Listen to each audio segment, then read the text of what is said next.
ظهر الفساد في البر والبحر بما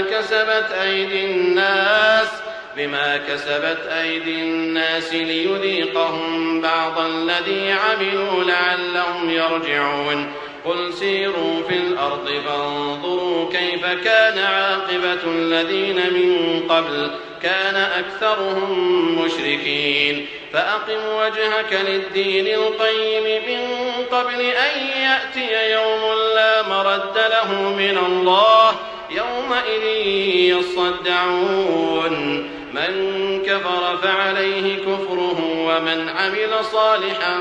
فلأنفسهم يمهدون ليجزي الذين آمنوا وعملوا الصالحات من فضله إنه لا يحب الكافرين ومن آياته أن يرسل الرياح مبشرات وليذيقكم من رحمته ولتجري الفلك بأمره ولتبتغوا من